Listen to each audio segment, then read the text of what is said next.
Bismillahirrahmanirrahim. Alhamdulillahi Rabbil Alamin. Salatu wassalamu ala syarfil anbiya'i wal mursalin. Nabina Muhammadin wa ala alihi wa sahbihi ajma'in. Assalamualaikum warahmatullahi wabarakatuh. So inshallah, sirah.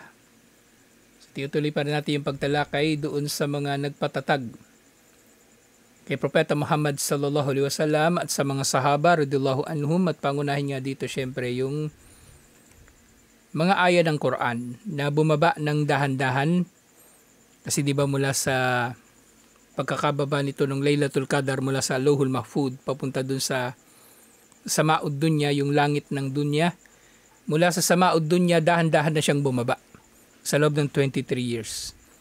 Sa depende sa iba't ibang mga sitwasyon, bumababa ang Quran. Kaya nga mayroong mga aya, di ba, tugon sila sa mga itinatanong ng kuffar. Bawa nga niyan, di ba? Yung tungkol na Surah Yusuf, yung mga taga Makkah nagtatanong, maaaring yung mga Muslim din nagtatanong syempre tungkol kay Yusuf alayhis salam. So nagtatanong din yung kuffar tungkol kay Yusuf alayhis salam, tungkol sa mga nangyari sa kanya. Na kumbaga yung mga nangyari na yung away sa pagitan niya at ng mga kapatid niya. At napakaganda nga nung kwento ni Yusuf alayhis salam. Kasi yung kwento ni Yusuf alayhis salam, ano siya talaga eh. Kumbaga, isa na ito sa pinakamagandang kwento na kung paano natin mailalahad kung paano umiiral ang qadar ni Allah. Kung paano umiiral ang qadar ni Allah. Ang qadar ni Allah ay umiiral sa kumpletong kaalaman ni Allah, sa kumpletong kagustuhan ni Allah, di ba yung mga rukun niya? Na walang mangyari liban na lang sa gusto ni Allah. At ang mga desisyon niya kung anong gusto niyang mangyari ay nakasalalay sa kanyang perpektong kaalaman.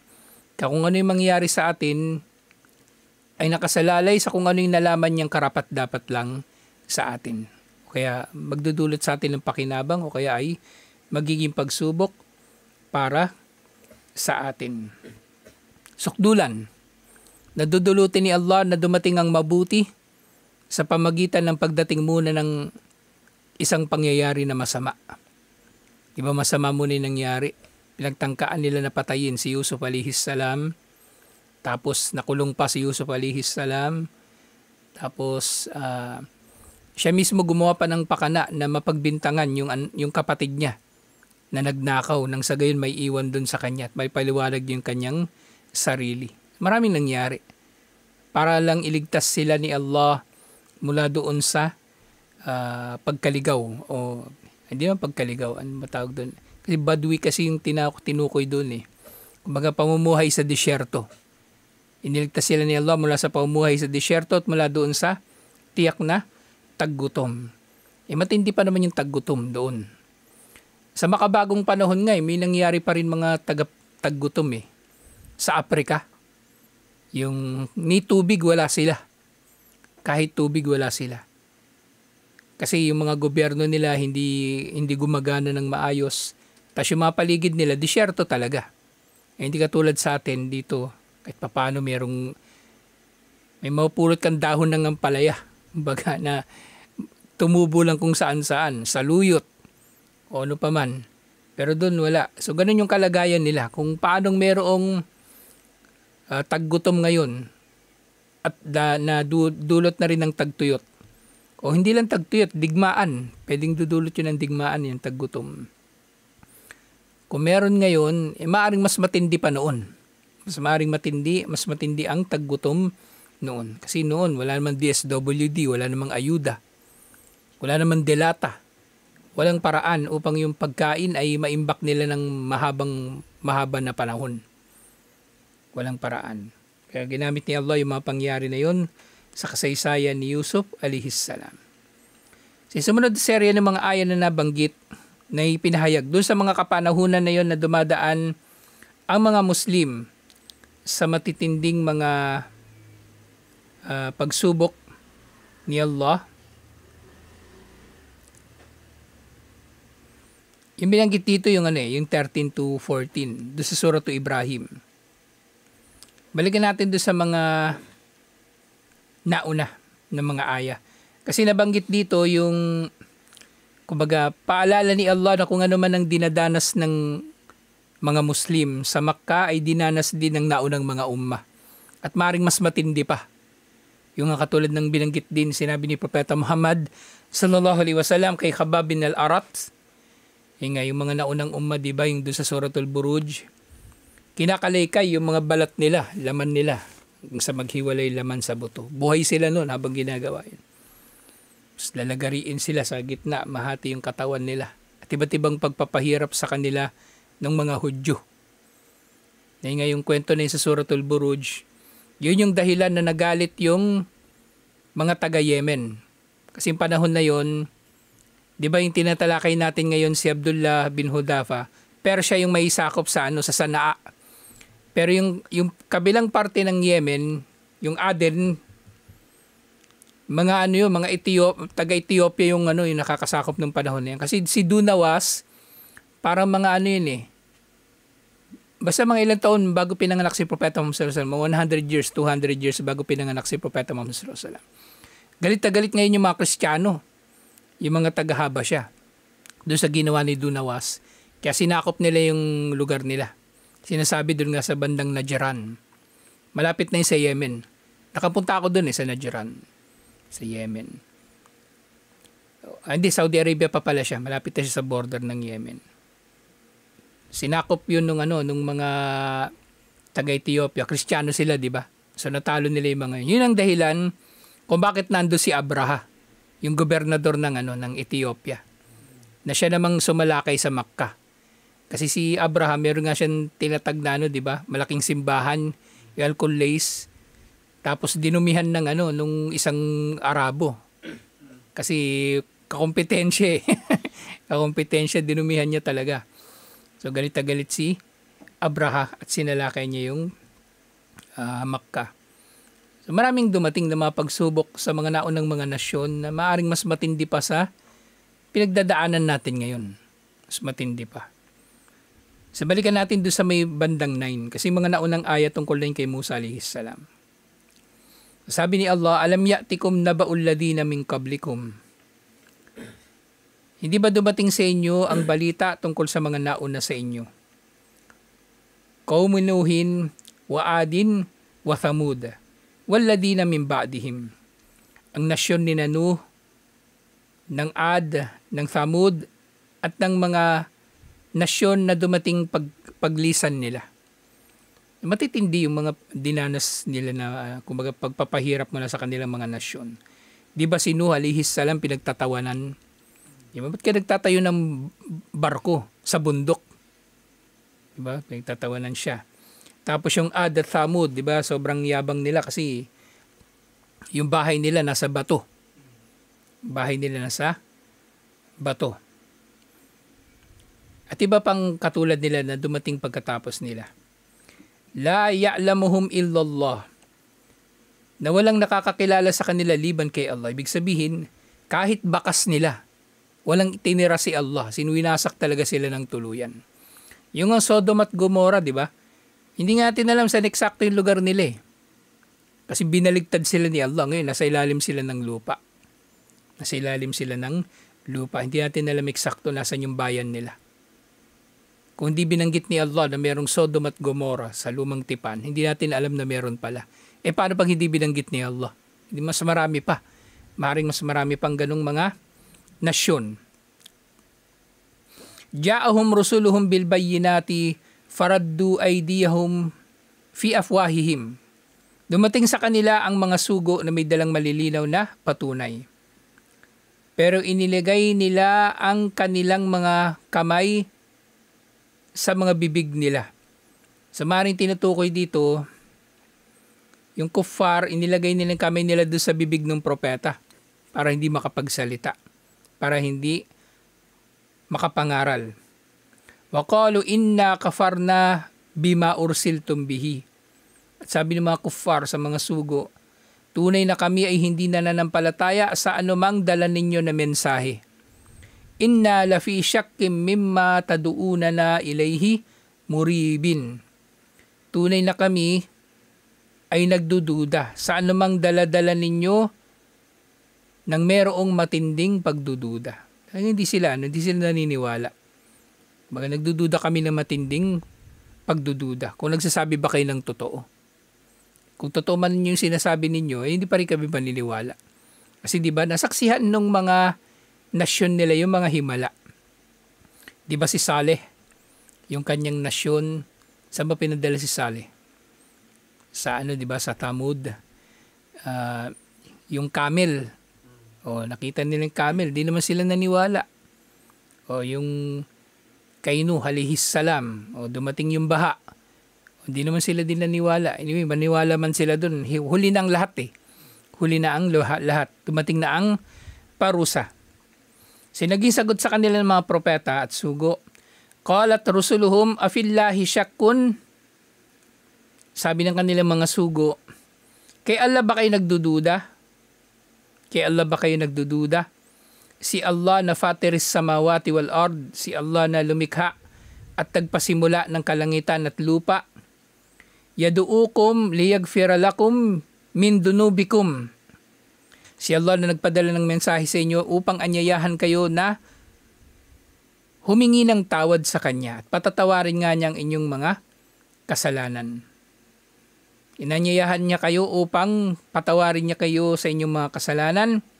Wa yuakhirakum ila ajalim musamma. At ipagpaliban niya ang inyong mga kamatayan, pahabain pa niya ang inyong mga buhay tungo sa takdang panahon. Nang sa gayon, kumbaga makakapamuhay pa sila ng sa pananampalataya. Makakapamuhay pa sila sa pananampalataya, insyaallah. Qalu in antum illa basyarum mitluna. So ito, palitan ito ng pag-uusap sa pagitan ng mga sugo at mga kuffar. Sumagot na naman yung kuffar, tunay na kayo ay hindi hihigit pa sa mga tao na tulad namin. Kayo ay tao labang na tulad namin. Kumbaga, ba't kami maniniwala sa inyo? Katulad lang tayo ibang mayayabang pa, di ba? Ang katwiran nila, katulad sinasabi ng Quraysh, di ba? Na sa kanya ba ipinadala yung mensahe sa halip na sa amin? Di ba sinasabi ng Quraysh, bakit si Propeta Muhammad sallallahu alaihi wasallam pa ang binigyan ng mensahe? Pwede naman kami. Di ba? O sabi ng mga Hudyo, nung ginawang hari si Saul, di ba? Sabi nila, bakit siya pa yung ginawang hari o pinuno samantalang mas karapat dapat kami? Hindi naubusan ng katwiran yung kuffar. Hindi maubusan ng katwiran ang kuffar.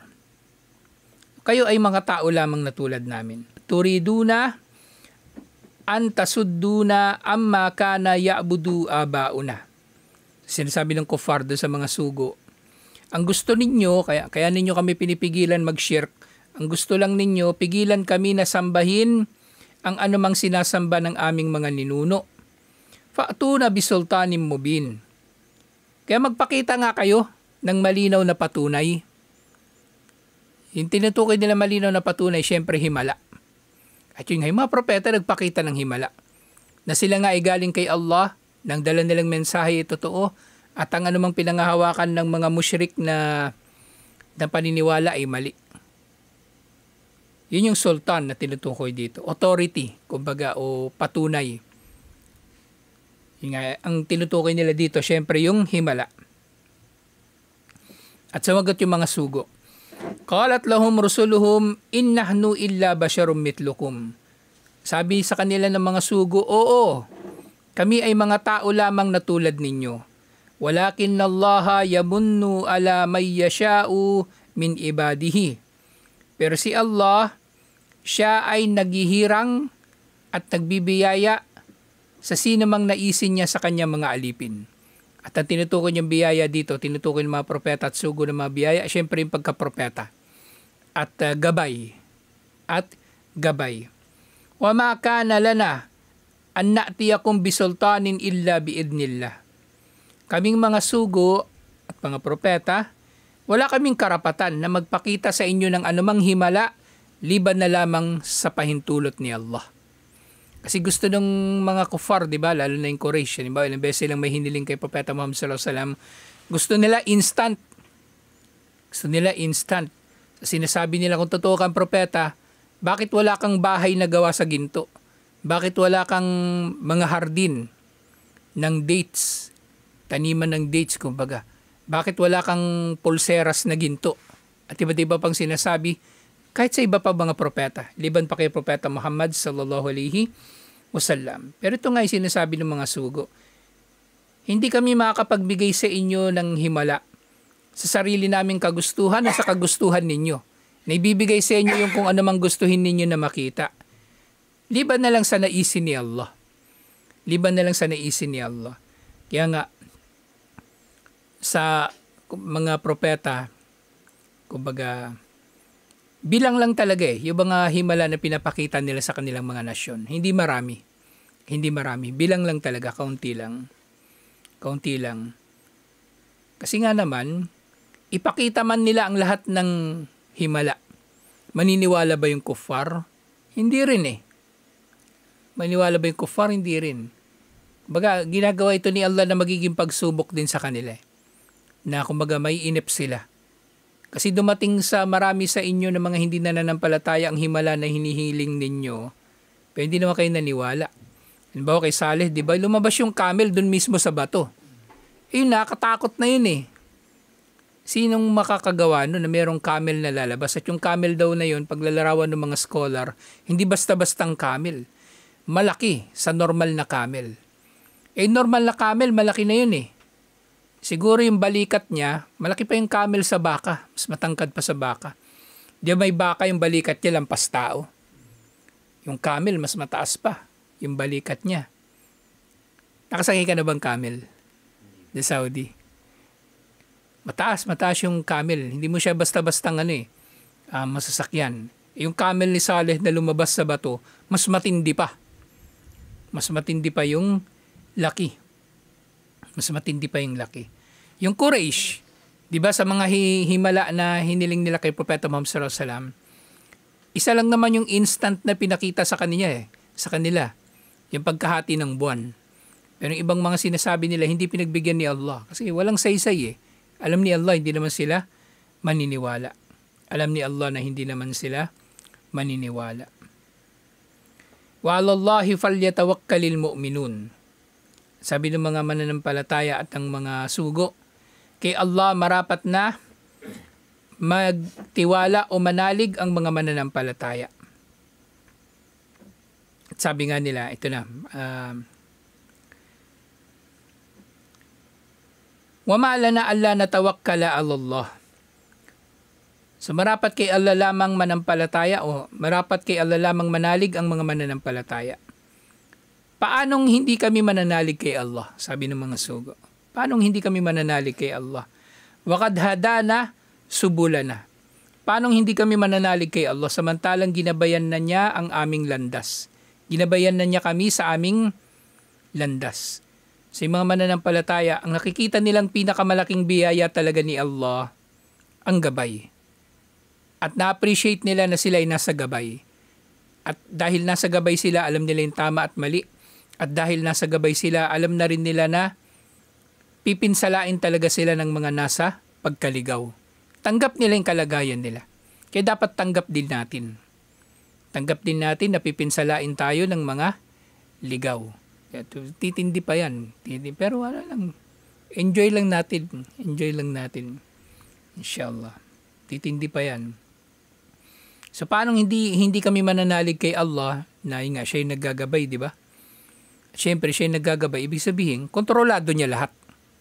Walang anumang bagay na mangyayari sa atin o pinsala, liban na lamang sa kagustuhan ni Allah. At hindi porke na pinsala tayo ng mga kuffar o ng mga nangaapi sa atin, ay nagtagumpay na sila. Hindi rin sila nagtatagumpay eh. Dito nga, di ba? Kahit anong pamiminsala nila sa atin, nakikita natin agad yung resulta eh. Napipinsala rin sila eh, doble pa. Kung mas malaki yung balik sa kanila, yung backfire, palagi nung ginagawa nila sa atin. Mas matindi. Sila, yung mga nauna sa atin, mas matindi pa yung pagsubok sa kanila. Tapos yung pinagtitiisan nila matagal, mahabang panahon. Tayo hindi naman ganun, alhamdulillah. Kumbaga, yung pagsubok na pinagdaraanan natin, kumbaga, mas dapat natin pagtiisan kasi mas kaya siyang pagtiisan kaysa sa mga dumating sa mga nauna sa atin. Kaya nga sabi nung mga sugo, kaya magkaugnay palagi yung tawakkul at yung sabar.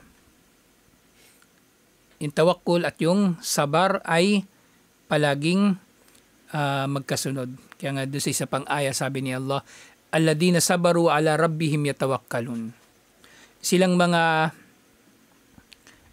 nagtiis at sa kanilang Panginoon ay nananalig sa magkasama. Para manalig tayo ng totoong pananalig kay Allah, kailangan natin magtiis. Ang tunay na nananalig kay Allah ay nagtitiis. At ang tunay na nagtitiis sa landas ni Allah ay nananalig din kay Allah. Magkasama yun palagi. Yung sabar at yung tawakkul.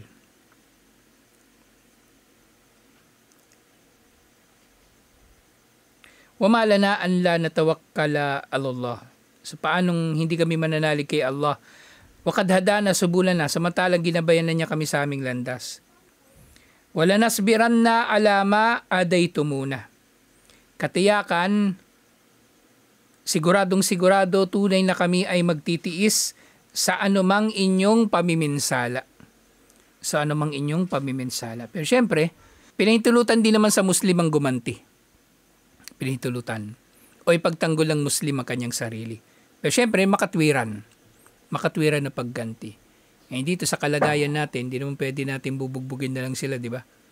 Ihanap tayo ng yung paraan na, kumbaga, legal o makatwiran na, kumbaga, hindi tayo lalampas sa hangganan. At syempre, paraan na, kumbaga, hindi rin natin sila mapoprovoke masyado na dahil doon, mas aapihin pa nila tayo. Kasi matalinong kilos din yun eh. Bawa dyan sa kalagayan ni Ismail, di ba? Sabi ko sa kanya, huwag na siya magpakita rito. Kaya niyang magpakita rito ang tutusin. Kaya natin siyang protektahan. Di ba? Baawayin siya, di ba? Kaya natin siyang protektahan. Pero kailangan ba nating ilagay pa yung sarili natin sa karagdagan pa na, kumbaga, pagsubok? Kung meron namang ibang paraan, kukunin lang naman niya yung gamit niya eh. Di tayo nang kumuha, huwag na siya magpakita rito. Kasi kung pupunta siya rito, di ba? O, awayin siya, sasaktan siya. Maobliga tayong gumanti. Di ba lalaki? Pwede, meron namang simpleng paraan. So, ganoon ang mananampalataya. Nagtitiis tayo, nananalig tayo kay Allah. Maaari natin pagtatanggol ang ating mga sarili. Pero lahat yun dapat matalino, makatwiran. Hindi bara-bara, kumbaga. Hindi bara-bara. Hindi kaduwagan yun eh. Hindi kaduwagan yun eh.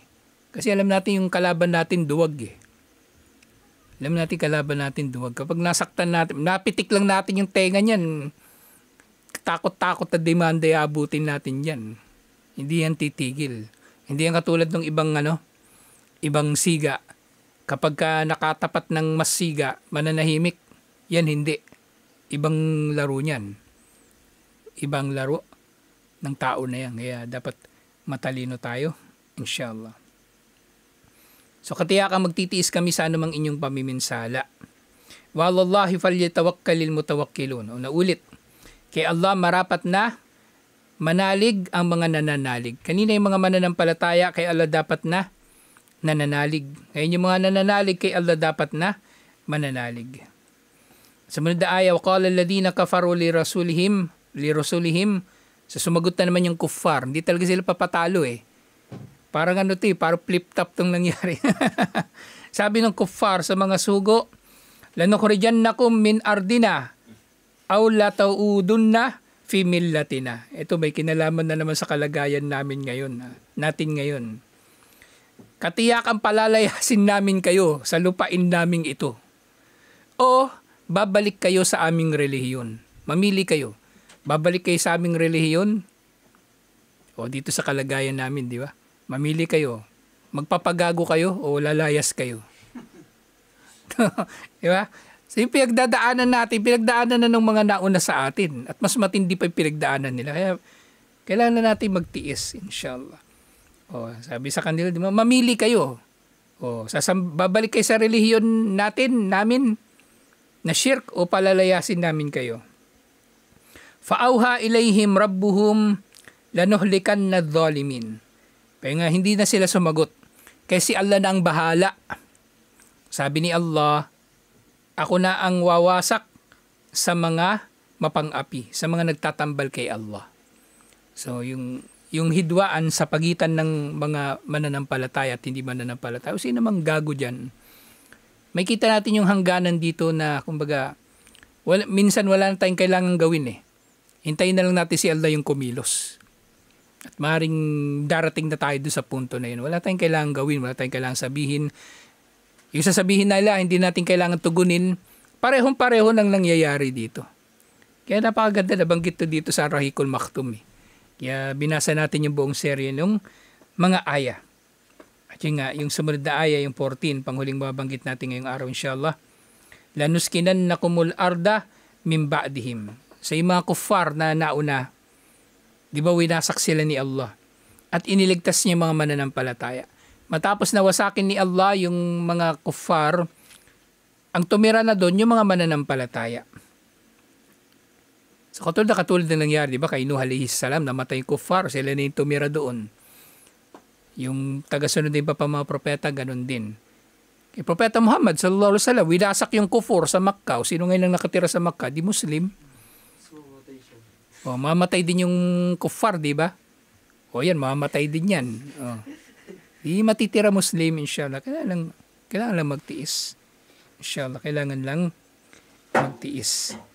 Wala tayong kailangan katakutan sa kanila eh. Wala tayong dapat ikatakot, di ba? Gawin nilang gusto nilang gawin. Gawin nilang gusto nilang gawin. Kaya Allah marapat na nananalig, di ba? Yung mga mananampalataya at nananalig sa Kanya. Dapat tayong magtitiis nga. Dapat tayong magtitiis.